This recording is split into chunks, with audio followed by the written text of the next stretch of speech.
Alan Townshend, you're the Interim Managing Director here at HTS. So tell us a little bit about yourself and what you hope in this period to achieve. Okay, so I've been working in the housing sector for 35 years. I've spent the last 20 years working for housing associations, spent 11 years working in local government, including a few years at Harlow back in the early 2000s. What we're aiming to achieve really is to continue to deliver good repair services for residents in Harlow, and equally to make sure that the environment looks clean and well maintained, and help the council to deliver their new priorities. Because there seems to have been, whether as a newspaper, a bit of tension between the council and HTS. Is that true, or is that something that you have to deal with, or? I haven't experienced that. So certainly in all my conversations with the council, it's been very much a collaboration and very much in the true spirit of partnership. So that hasn't been my experience. I can't comment on whether that was my predecessors or other people's experience previously, but certainly going forward, I think we do need to look forward. We need to work together to deliver a really great service. Getting repairs done, the outstanding jobs.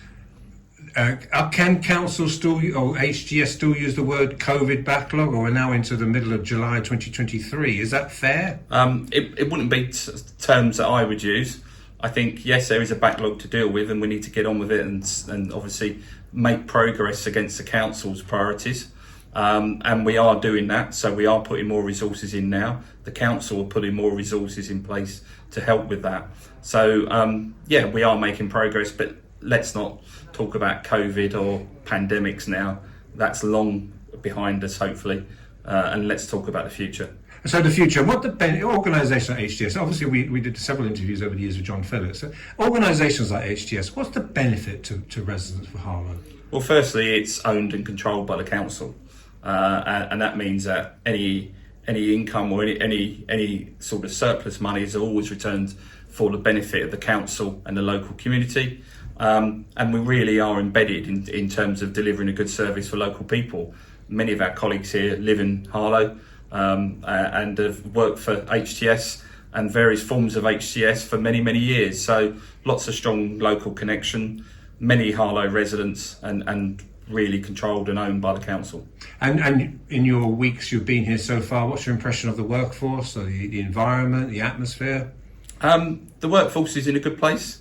We are through the industrial action. So again, we've been able to put that behind us. I know you've covered that previously. So we're looking forward to a period of good collaboration with our colleagues, our staff and trade unions. I think the atmosphere, people are quite excited about the future. People want to get on and do their job. People want to get stuck into dealing with the backlogs and recovering from some of that industrial action. So absolutely, it's a positive feeling currently. And when you go around the town, you'll see HTS Vans lorries everywhere, don't you? I do. That's a good sign, isn't it? Well, I think it's a good sign, but I know that some people might not think it's such a good sign. I want to see people working and active. That's what we really want. We don't want to see people sitting in their vans, but we obviously need vans and vehicles to get out and about and be present within the community. And we need to modernise some of our fleet because it's looking a bit tired as well now. And whoever takes on the job as permanent, what do you have an idea of what type of we're not doing a job interview here or whatever for anybody, but do you have the type of person you're looking for?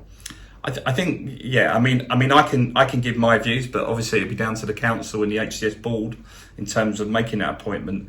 But my thoughts are that the council needs a significant reinvestment programme in its housing stock. That should be the focus for the new appointee, to help the council, to support the council in terms of delivering good repair service and good reinvestment programmes. And finally, you mentioned housing stock, but it is a challenge, isn't it, that you are a new town? But the word new is 1947. Yeah. And so, like many things wear, don't they? So there is that challenge with those properties you're dealing with, isn't it? It must become, I guess it must become more complicated challenge every year.